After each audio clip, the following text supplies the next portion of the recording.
on this page.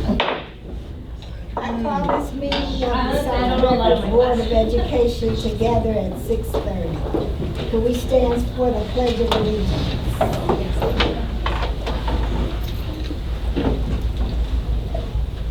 I pledge allegiance to the flag of the United States of America and to the republic for which it stands, one nation, under God, indivisible, with liberty and justice for all.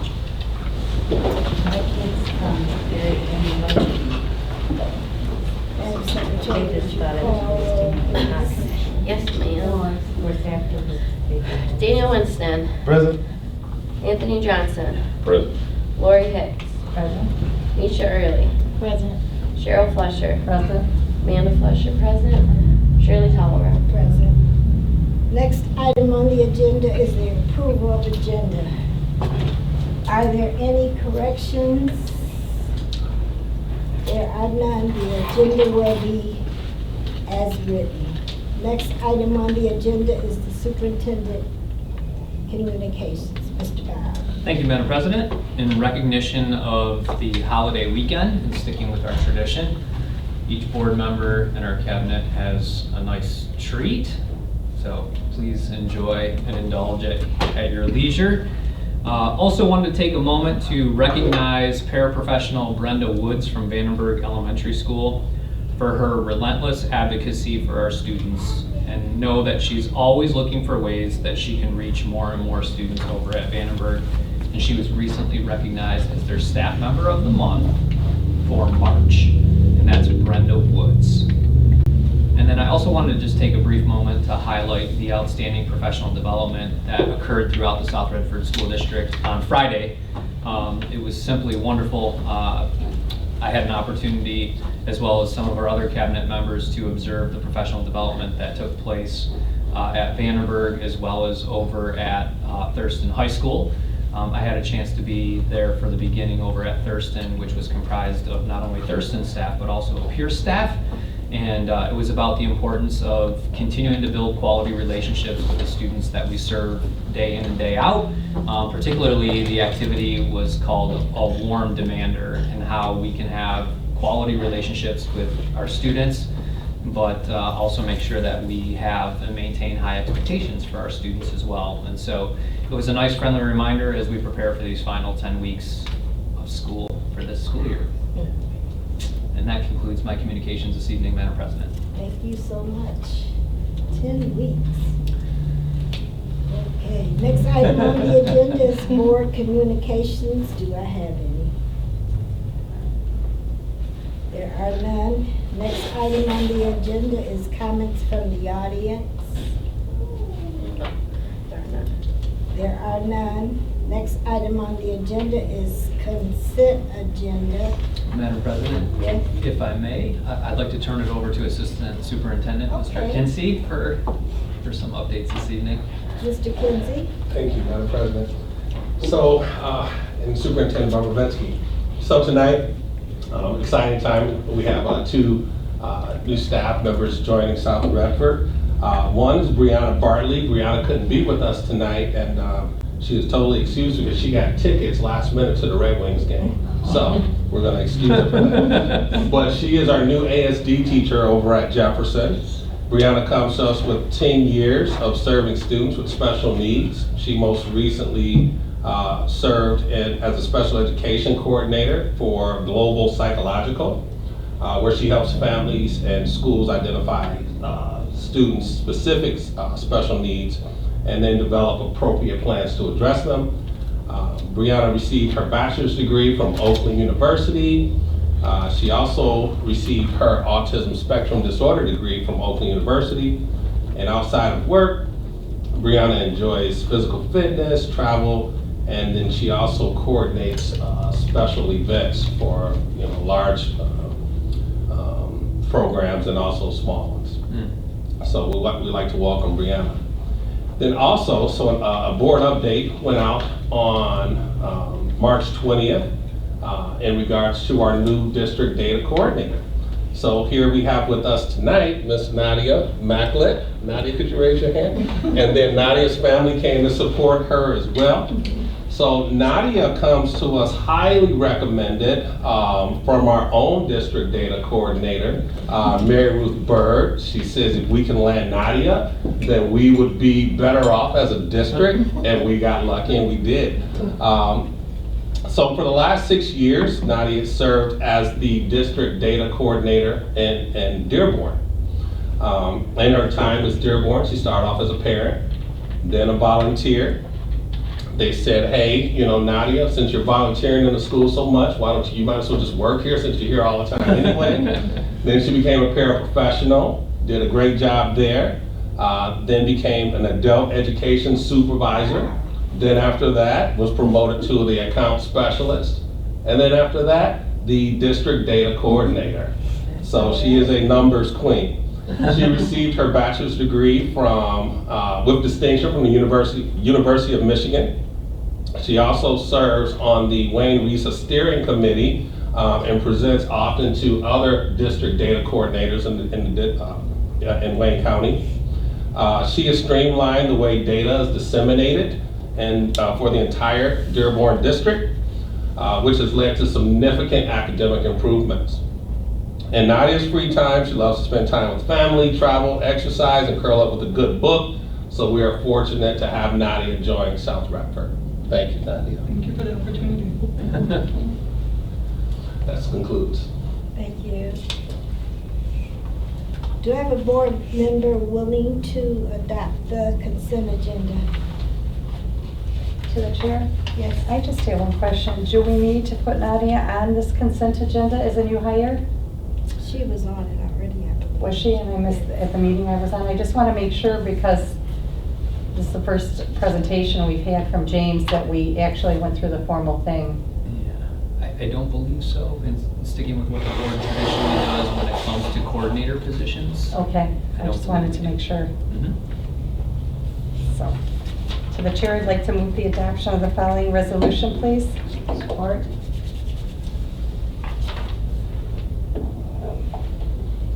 It's been adopted by Mrs. Fletcher and supported by Mrs. Hicks. All in favor? Aye.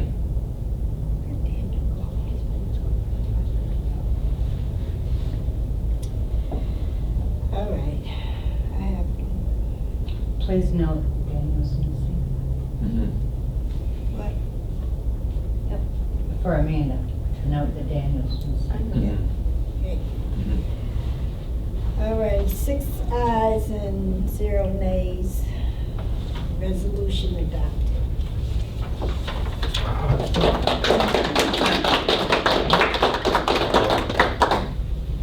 Thanks for being here. Next item on the agenda is the presentation of student services. Madam President, if I may, Yes. just share with Nadia and her family that they're certainly welcome to stay. However, if they wanted to celebrate as a family outside of the boardroom, they could. But if they want to hang out for a bit, they're certainly welcome to, but it's certainly at the pleasure of the board too. Yeah, we're gonna have to excuse us just because they're fasting to go prepare. Yeah, for sure. Understandably. Yeah. And thank you so much. Thank you, Thank you so much for being here. Thank you, guys. Thank you so much. Congratulations. Thank you. And so with that, Madam President, at this time, I'd like to turn it over to our Student Services Director, Ms. Lisa Hortich. Hopefully the clicker works okay. I did a little test run. We'll see.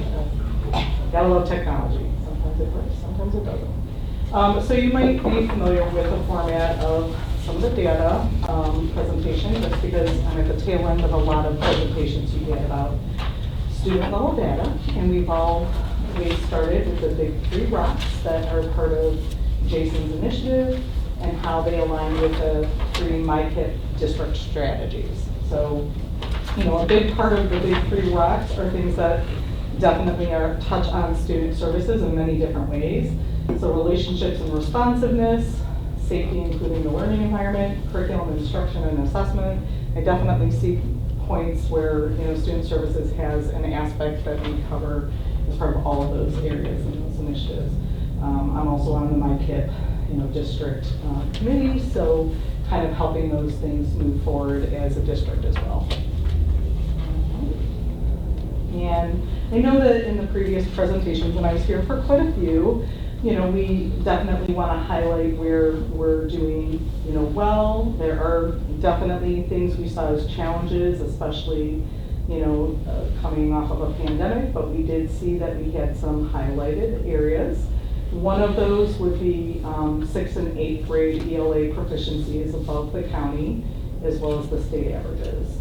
4th grade ELA proficiency is similar to the county average. When we look at math, we see that the 5th and 6th grade math proficiency is above both the county and state averages, and the 4th and 8th grade math proficiency is similar to the county averages. Excuse me, Yep. to the chair. Yes.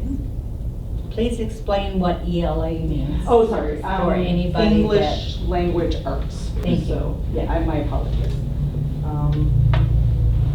I know we've had others, and I apologize for not kind of saying that. So obviously, when we're looking at special education, and unlike the buildings, we're also looking at the grades that are part of the state assessment, K through 12th grade, which is the ones indicated here. So I think I went over the math.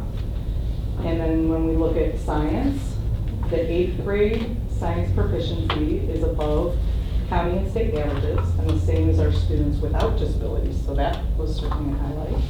And then the 5th grade science proficiency is slightly above the county average and similar to the state average. Oh, sorry, I thought there were two. I was waiting for something else to pop up there. For social studies, the 8th grade social studies proficiency is at county average. So I just reviewed the here's what, and obviously I know there's some data that is, challenging to see, but I think we also know that when we're considering as a district, the impact of the pandemic, I think, the students with disabilities were especially impacted by the pandemic and remote learning. So, a lot of that was compounded by the staffing challenges that we have in special education, which is probably a critical shortage area that's above and beyond even most areas for staffing, in general. That goes from the paraprofessionals to, the ancillary staff, meaning speech, social workers, et cetera, as well as our teachers. And then poor student attendance was a common theme that we saw, unfortunately, with a lot of our students, and again, disproportionately impacted those of our students with disabilities. So some of the things that, when you look at research to kind of narrow the gaps between our general ed students and special education students, just in general, that's something that, districts that are looking at how to narrow gaps. Some of the things that do help with that is including or increasing opportunities for students to be included in special education or in general education when that's appropriate. So it isn't always appropriate. We do have some more self-contained classrooms, but the more our students have access to the general ed curriculum, the more they are able to progress in that curriculum.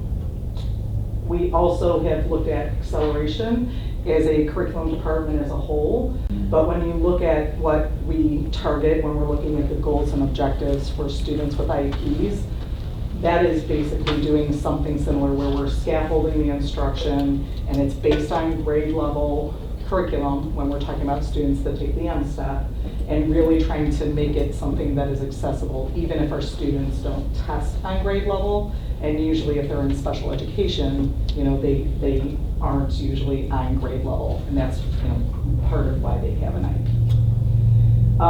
Another area that we look at and that research does really suggest is supportive, and it's something I think we've also talked about as an admin group in our assessment meetings, is really looking at universal design for learning. So that's what that says is UDL. It really gives opportunities for students to present information in a different way. When we're assessing students, we might have a student that needs to, share it verbally instead of doing a worksheet. So some of the conversations we've had at the building levels with some of our students that are struggling with regulation, et cetera, or even just output in the same way, was really finding a way to capture what they know, even if it's, doing it in a little different way. And part of that just kind of naturally needs to involve collaboration between general ed and special education. There's something that's long been a goal, I think, of many directors, and that's really to kind of break down those silos, like here's general ed and here's special education, and that can be a challenge, but we know that when that does happen, and there's a lot of collaborative work, we see not only our general ed students rise, but also our students with disabilities. And then also really supporting the social emotional needs for students. And really that can, impact our students when they really are struggling to participate because the engagement isn't there. So really the goal is making sure that we're addressing both of those needs, the social emotional as well as the academic. So something I included, and this can look really boring sometimes, but I know we talk a lot about the reading by third grade law. Well, prior to that, and as part of the federal government, and then down into the state requirement for special education, is that our students are assessed on 14 different indicators for special education. And I have given you a copy of the full strand report. So you should have something that looks like that. And there's a link in the document as well. But if we look at how we've done, we met most of our targets on the 14 state indicators. We did show improvement in the data related to educational environments and least restricted environment compared to our most previous strand report. So this was something that was available as of January 2023. And I will kind of talk a little more about what educational environments means, but the snapshot is that 40% of less, those settings like the self-contained cross-categorical classrooms where there are students that are in general ed for 40% or less of their day, the state target would be 9.93, if I'm remembering that correctly, and we were just slightly over that. So the other thing, if you look at your handout, is that the other area I think we struggled with when it came to educational environments is preschool. So when we look at students that are in our early childhood special education classrooms, the state would really want us to have more students with IEPs that are in a general ed preschool program. Mm-hmm. So I do think that, unfortunately, we've seen some students that might have received services that didn't during COVID because, people weren't able to go to their doctor's office. They weren't getting diagnoses from, their doctors. And it really is playing out in the data that we're seeing in our early childhood special ed classrooms. So Jenny Kobus's classroom has many more students that didn't have some of those really key services. Like she has kids that are anywhere from 2.6 years old, 2 years, 6 months, up until 4.5 prior to when they go to kindergarten. And many of those are the ones that are just being impacted or were impacted pretty heavily by some of those services not being available, kids not getting eligibility. So we're seeing a onslaught of requests for evaluations now from some of those students that didn't get those. So I think that's also played out in some of the students that are needing more support when they go into kindergarten. So I do think this might be a blip that when we come back to things and we come back to our normal, whatever that is, we might see even more improvement in some of those educational environments. And then the last one, which is the timeliness of IEPs. You're supposed to have 100% of your IEPs done within the timelines for the state. And the one that we did have that was considered non-timely was actually a data error. We had lots of conversations between Sue Hunter, my admin assistant, who enters data into our system, and Ashley, our pupil accounting person, to find the one student who was flagged for us, and it was actually a student, I think, who was attending Concordia, and then didn't get reported when he went on to a different district. So that actually wasn't a true non-compliance. So, but that's why I kind of, challenge my special education staff to get their IEPs like well in advance of our due dates, because that is a requirement. Okay. And just as a brief overview, student services is a lot of things, but mainly I would say special education. Just briefly, there are 13 possible eligibility areas based on the Michigan Administrative Rules for special education. And I did, Amy and I were talking a little bit, and I did pull the My School data. This is accessible through the link on our website, and it's just something where you can actually look at how our percentages compare. So if you look at this, it's my second page, I guess, but it's like page 3, where it has sort of a grid. I didn't put the link there, but I can certainly update things. It does give a percentage of South Redford compared to Wayne Risa and the state and the percentages. And sometimes this can be a little misleading. Like, we have pretty similar rates of students with autism, but then percentages for students with cognitive impairments are 6% compared to 10% for the county. I think that we might be identifying kids in different areas, so we might have more speech and language kids that others call ASD or CI or vice versa. So sometimes there can be things like that that kind of make the data a little bit less than straightforward. And I think also a lot of, not all districts, but some districts like Livonia, for example, that's where our students with moderate cognitive disabilities attend. So some of this might not reflect that. Some of our students are sent out to other districts that serve our most needy students. And I kind of have some numbers on this next page. So we have right around 450 students with IEPs in our district currently. And then on top of that, we have about 70 students that are served in out-of-district programs. So students that might attend, Stuckey Center, the day treatment, or Cook School for kids that are severely multiply impaired, or students who are attending, Livonia's moderate cognitive impairment program.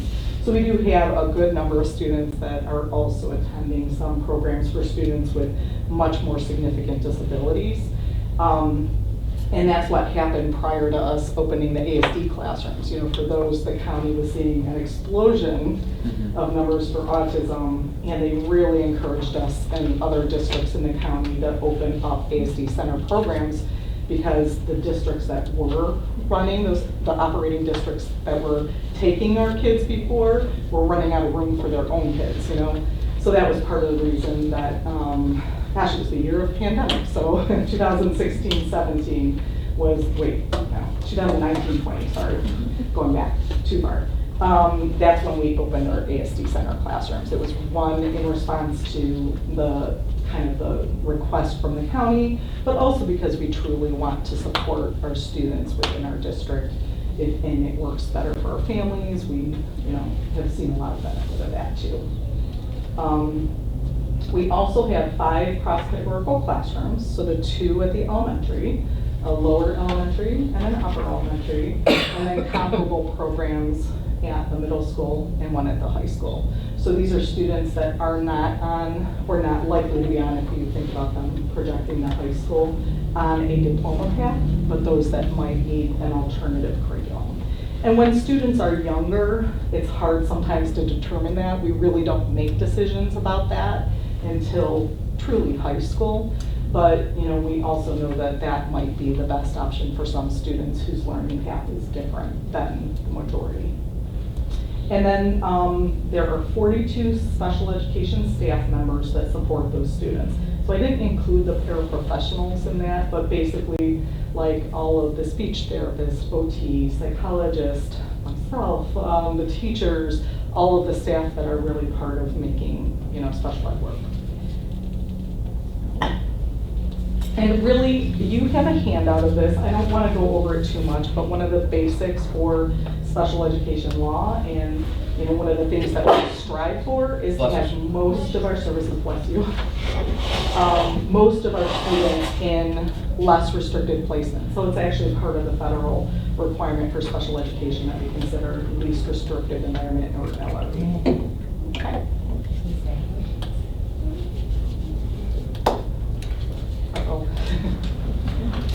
And so that's the special ed part, but truly the umbrella of services that fall under student services is kind of more. So students with disabilities include students both with IEPs as well as those with 504s. So those that are still considered general ed but have a disability that is substantially limiting.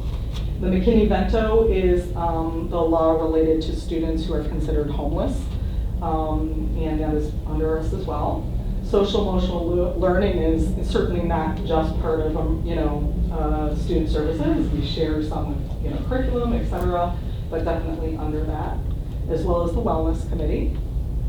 Preschool and kids care, we've talked a lot about that recently, so definitely under there as well.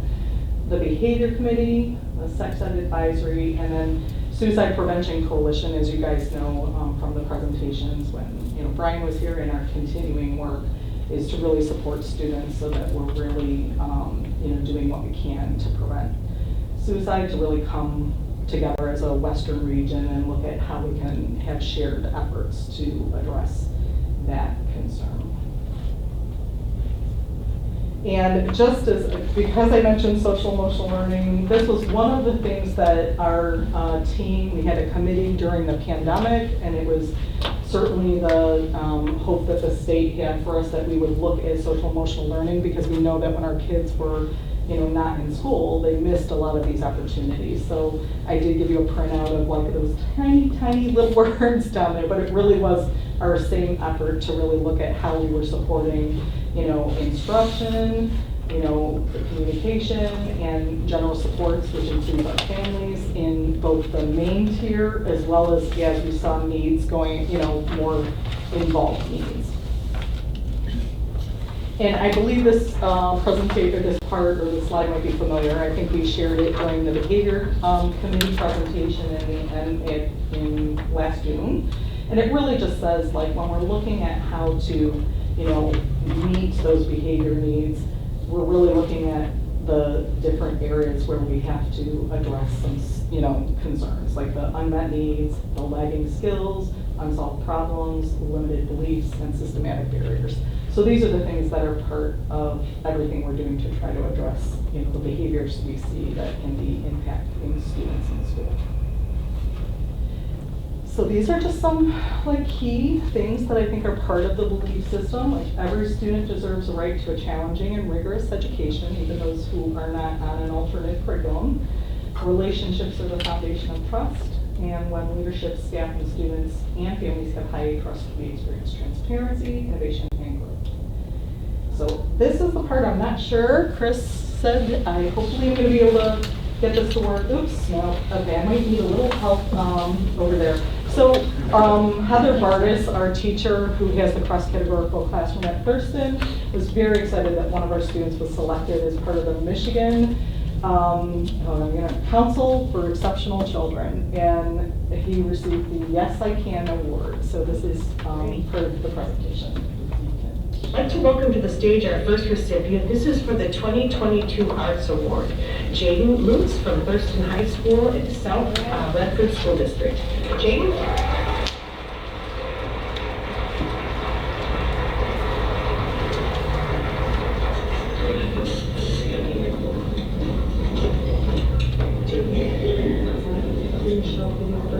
Okay, we're going to show videos, and then we'll have you say a few words. Okay. Volume kind of does get quiet, but then he's the 2022 Yes I Can winner in the area of art. Jaden attends Thurston High School, South Redford School District. Jaden is a student with autism who attends special education classes for his core academics and general education classes for his electives. He's currently enrolled in an art class and attends art club. Jaden uses his art talent to cope with how he's feeling. He draws characters that represent his feelings. Jaden is very aware of his disability. He says that, quote, "I'm silly like Mario, sweet like Mickey, and autistic like SpongeBob." Jaden is a young man who works hard to grow his abilities and does not let anything get in his way. He's an incredibly talented and dedicated student who's willing to continue to push himself and learn new things. Jaden is very proud of his drawings and uses them to explain his disability. He also uses his talent to get involved in school activities, such as helping the sophomore class paint the windows for Spirit Week. Jaden's ultimate goal is to use his artwork in films. The Michigan Council for Exceptional Children is pleased to present the Yes I Can Award in the category of arts to Jaden Lutz. All right. So we can stop it there. He does kind of talk a little bit.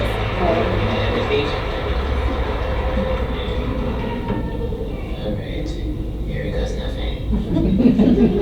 Let me go. So I take it. Thank you for coming to my run fiesta.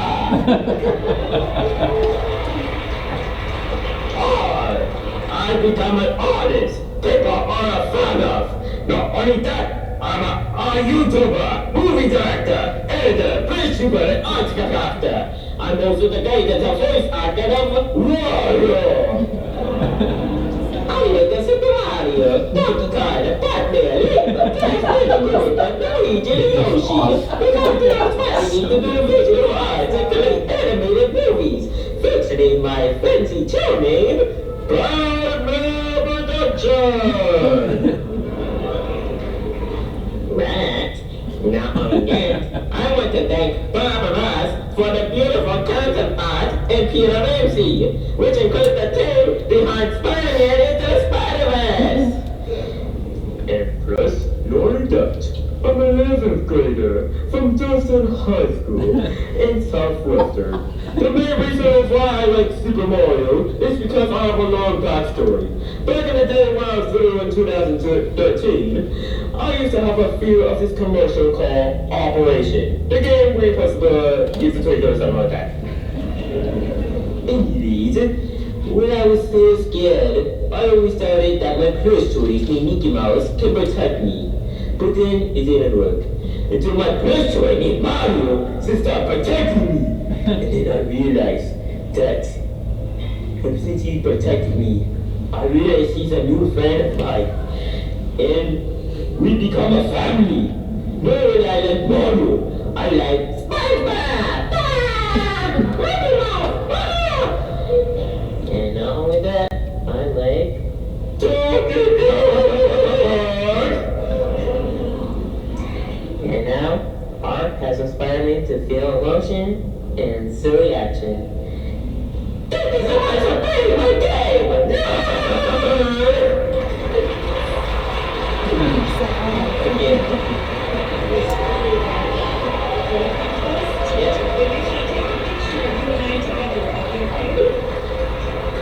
Thank you so much for playing my game. And see you next time. Bye-bye. And I'm going to see the Mario movie on theaters, so make sure to leave a like and subscribe to Batman Production. It is BABMAN space production.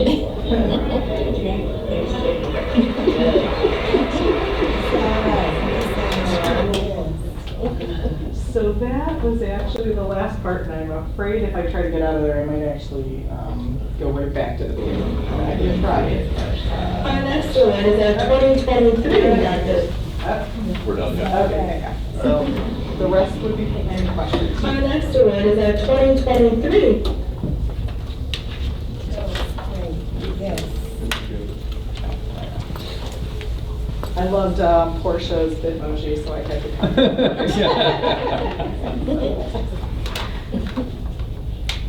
To the chair, Yes. I have a question. This is no reflection on what you're showing. We've been out of the pandemic two and a half years. When are we gonna stop using that as an excuse for student academics? That's all. Do you want me to address kind of? No, Here we go, or just- no, you don't. You don't have to, because this was not Yeah. a comment on what you were proceeding, but I'm hearing that in several of the last meetings because of the pandemic. Okay, pandemic's done, we've had a couple of years and we're not making progress. That's where my concern is. If I could just say, and I think that this is partner work with the curriculum department about looking at how to rise all boats, because when you see, special education data unfortunately often looks like it's challenged, and there's often a gap for many, but I think our goal and needs to be is to really rise all boats along with our general ed students. And really that does take a lot of collaboration between both the general education and the special education department. And really kind of making sure that, the perspective or the philosophy is that our students are general education students first, and then have the special education students second. I had a special education student, so I do understand that. Yeah. That part of it, because Yeah. they do need more. Yeah, and different sometimes, Mhm. but still having that rigor that we want for our students, and, Yes. and making sure that they're, and part of, I could totally geek out, which I will try not to do, but like part of our requirement for a free and appropriate public education or FAPE is that our students are progressing in grade level curriculum, even if it's the essential elements, which is the alternative curriculum for the grade level. And that's something that we talk quite a bit about in our, special education departmental meetings. I mean, taking a look at even how we can use assistive technology tools so that we can make things accessible. Even if students aren't the best readers, we can give them tools so that when they leave us after graduation, we see them still having access to things that, others who don't have disabilities might just take for granted. So. It's a good question, and, Well, no, I know in my case, my son needed to use a calculator. Mhm. And there was a teacher, I'm not naming names, who told him he will not always have a calculator. In today's age, everybody's got one. Yep. So it's just interesting. Well, one of the things, and I think it actually kind of arose from the pandemic, but we've seen tools like the Co-Writer and Snap and Read are two extensions to a Chrome browser that we've made accessible to every student who has and staff member who has an email. So those can be added so that students can kind of, so we can even that playing field and try very hard to make things accessible that might otherwise be a significant challenge, so. Yeah. I mean, that was like 20 years ago, so we've come a long way. It's an ongoing conversation. Yes, and it's come a long way since then. Yeah.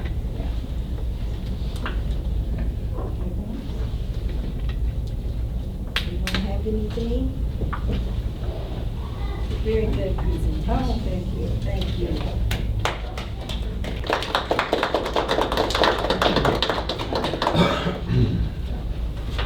Next item on the agenda is consider FES addition and renovation project part 2.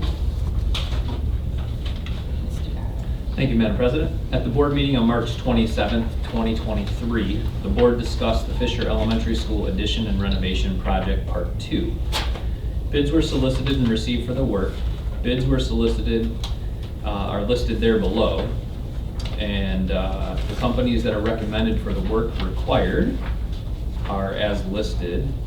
And a 10% contingency, total expenses not to exceed $15,874,890 is requested to cover any unforeseen costs associated with the project. The bid award would be paid for out of the 2021 bond, 2012 sinking fund, 2022 sinking fund, and ESSER funds. Madam President, a resolution is attached for board consideration.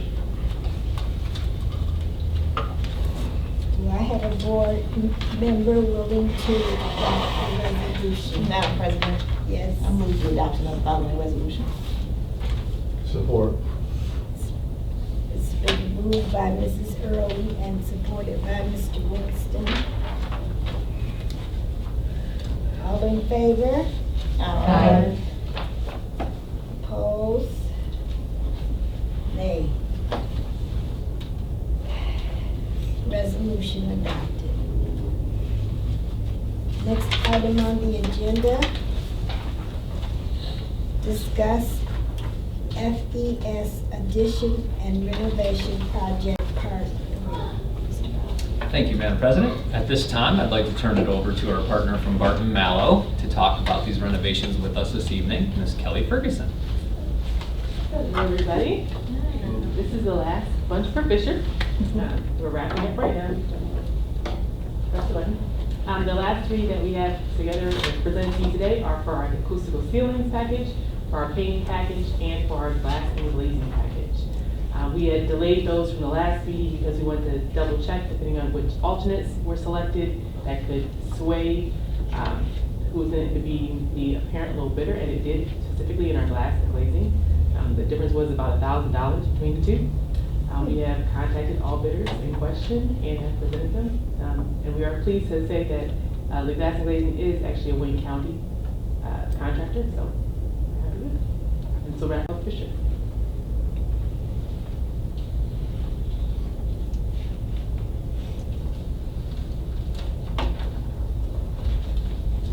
Anybody have any questions for Ms. Kelly?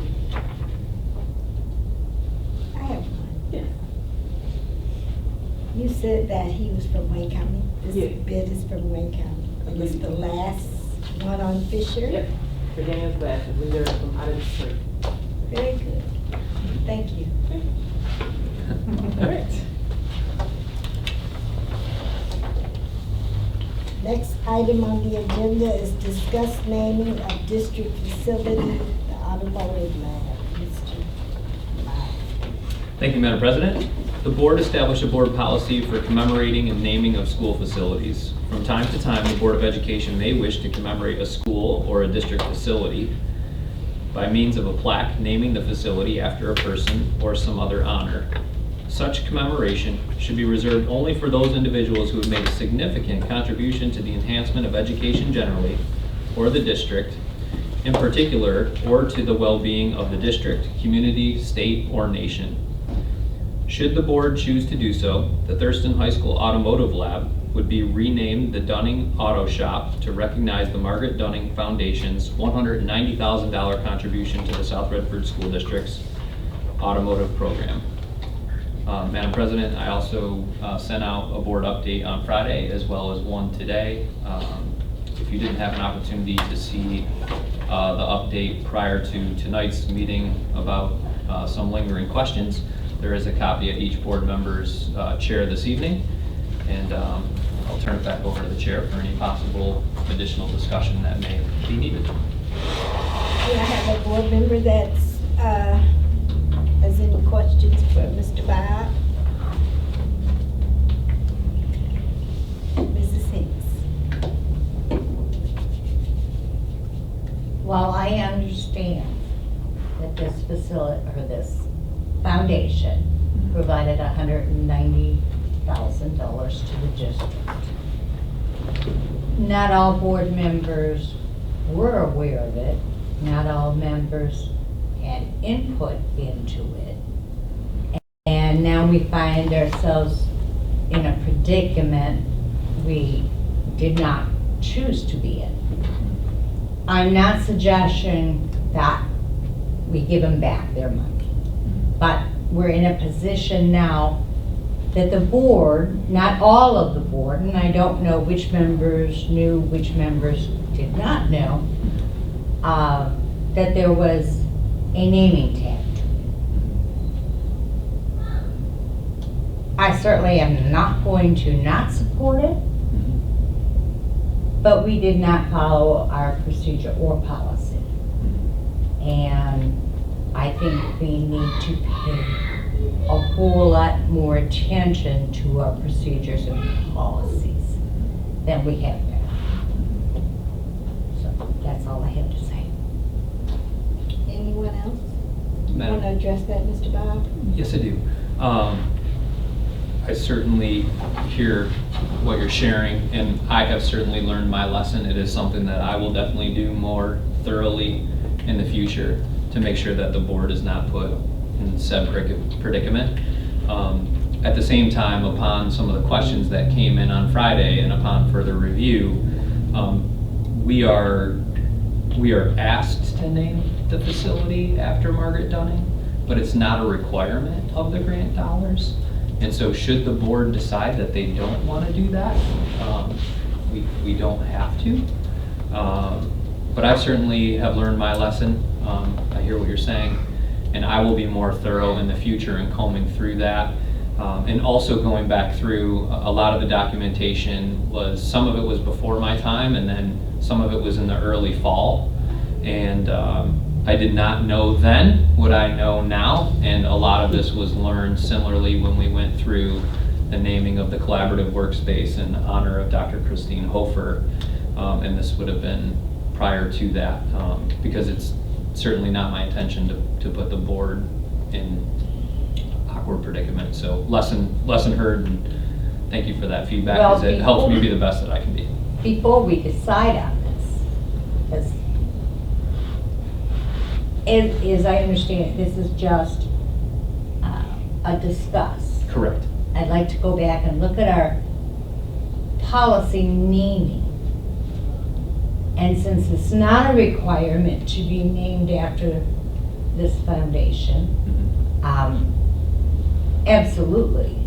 I mean, like I said, I wouldn't turn it down, but I want to look at it, and maybe it needs to go back to the Policy Procedure Committee to change the policy and procedure if we're willing to name things outside of people that have long served the district, which is what our policy is at this time, I believe. And some of that policy is listed in agenda item number 12 there above, and I believe that there's enough latitude in terms of how the policy is written that should the board choose to move in this direction because of Margaret Dunning's significant contributions to the local community, that it would be in accordance with our board policy. However, if the board sees it differently, I would certainly, I mean, I'm going to support whatever the entire board Sure.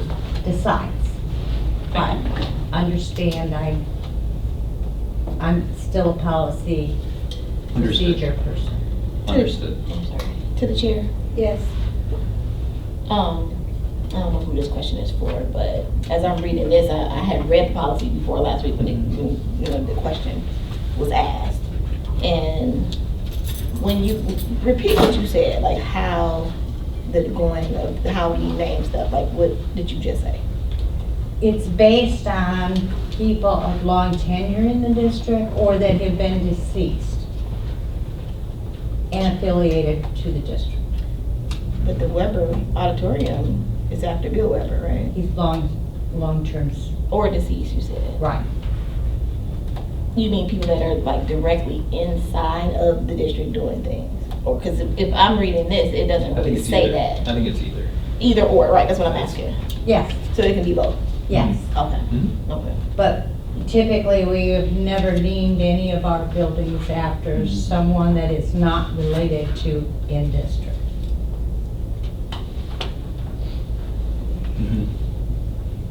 Madam President.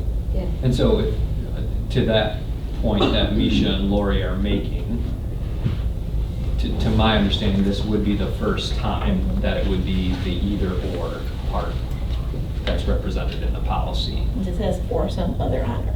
It Correct. doesn't really say specifically in honor that you have been in the district for a long time. That's what I took it as to me. Yeah, and that's why I think it's either or. And to Lori's piece, I mean, unless those that are more senior on the board, I think this would be the first time, to your point, that it's not somebody previously that was with the district. Affiliated with the district, sure. yes. to the chair. Yes. I'm going to follow up with Lori because I know this policy very well. She's absolutely right. A good chunk of the policy is quoted in the top of 12. There's just a few more sentences after that. We have never named a facility or any part of our district for technically a foundation or organization, and there's never been any money attached. It's been for service and commitment to the district. I will support it, but I'm not feeling really good about it, and I don't think we have any option but to support it because we spent the $190,000 at the beginning of the school year. So if the board chooses not to support it, we're going into general fund another $190,000 to cover what we've already spent. And then I was looking at Jason's update. It refers to we'd be locked into this for a period of 25 years. At least that's what he stated, which is the first time I had heard it in the update. There had been no mention of that. So 25 years is a long time, you know, to name something. And I just think it's a slippery slope, but I will support it. Going down this path, we're opening the door for anybody that writes the right size of check to get their name on anything, and we've never done that. That hasn't been a precedent. So that's just my feelings at this time. To the chair. Yes. The one thing I would share is it was a request from a board member about what the language was in the grant application, and that's the language that is directly from the application per board member's request that I wanted to make sure that the board had in front of you tonight. And again, it's to consider naming the automotive facility in Margaret Dunning's honor. It's not a requirement. So the board has total control over how they choose to proceed at the next meeting's vote. It's not a requirement. It's not a condition of the $190,000. It's not a requirement. And again, that's going back to Friday's board update and then verifying it here with the grant application. So it's really, you know, what Misha and Lori shared in terms of the board policy reads either or, and the $190,000 that the Dunning Foundation was kind enough to issue to future generations of Thurston High School students is not contingent upon naming the space They wouldn't take it back or anything like that. Okay, because that's different than what I was told last week. But like I said, I will support that. And to the chair, can I put in a request that we see the actual document, the complete document, you know, before we vote on it in 2 weeks, so we can have a clear understanding? Because information I received last week is totally information different than what I received personally at 5:30. That's not what I was told. So I just would like to see exactly what we're voting on and what we're committing ourselves to do as a district.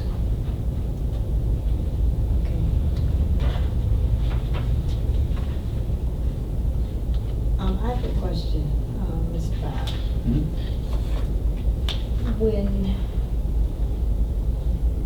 When we received the 190, did they ask, or did they ask us would we consider naming this? That we would consider naming it that. However, the group that we work with that wrote our press release said that we would name it, and that's what RISA picked up. That's in the board update. That was, you know, that came out at 5:30 that each board member has tonight, so that, you know, the board can make as informed of a decision as possible prior to the consider at the next meeting. So and in several conversations since, I'm sorry, Madam President, I'm sorry. So it May I continue? wasn't that on contingent of them giving us the money that we would name our candidate? Correct. However, in a press release with the group that we work with, that's how it was phrased. That's what Wayne County RISA picked up on.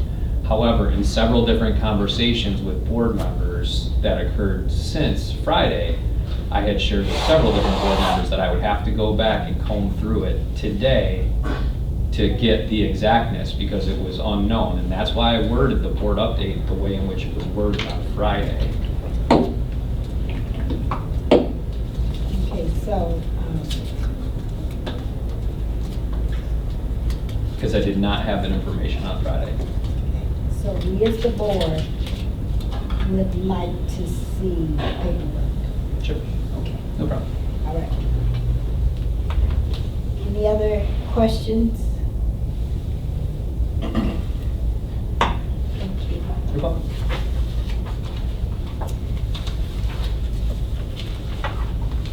Next item on the agenda is comments from the audience. Are there any? I got a comment, please. What? A comment for what you just asked, not what y'all were just talking about. About this? Not related to anything.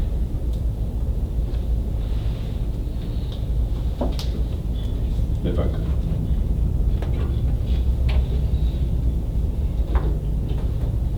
Are you asking to be a member of the audience?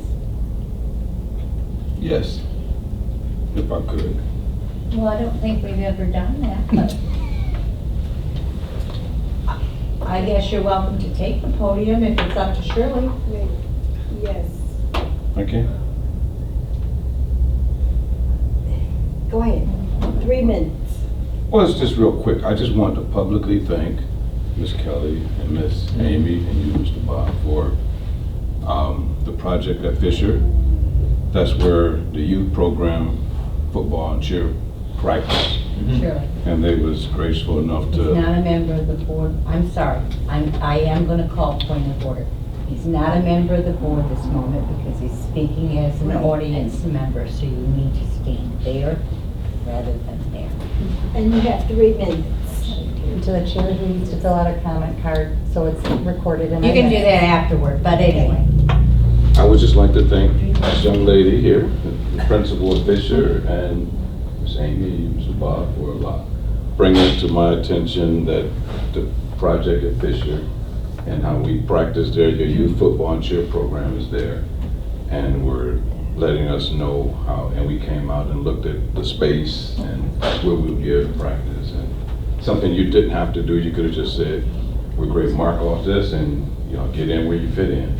But just wanted to publicly say thank you, and I appreciate it from all of the rest of the Eagle family. Point of order. Yes. AJ, when you're audience member, you face the board because you're talking to the board. Absolutely, you can acknowledge the people that are not on the board, but you're supposed to be facing the board because it's a board meeting being held in public, not a public board meeting.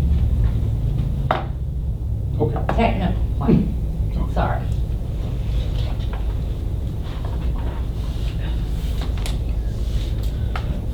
Next item on the agenda is the Plus Delta Plan for Improvement. Mrs. Davidson. Madam President, Yes. what processes across the board's work this evening? Pluses?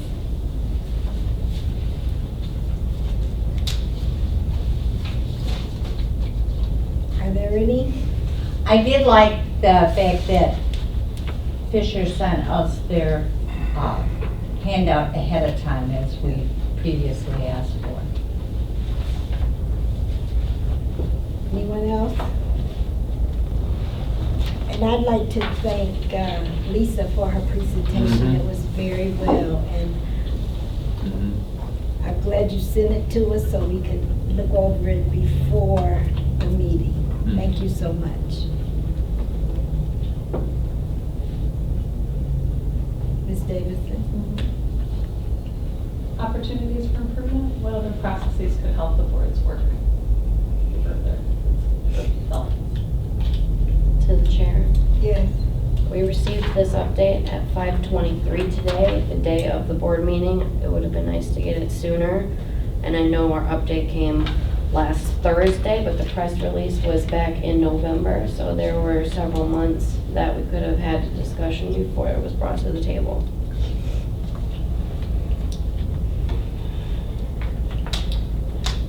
want to address that. I asked Mr. Bauer to get all the facts and find this and send it out to the board. So, because I figured that there would be some questions. Mhm. So I did ask him to get this together.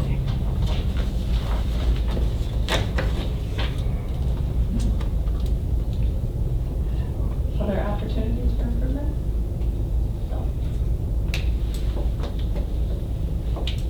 Madam President, I think that's all. Thank you. There's no other questions that come before this board. I adjourn this meeting at 7:30.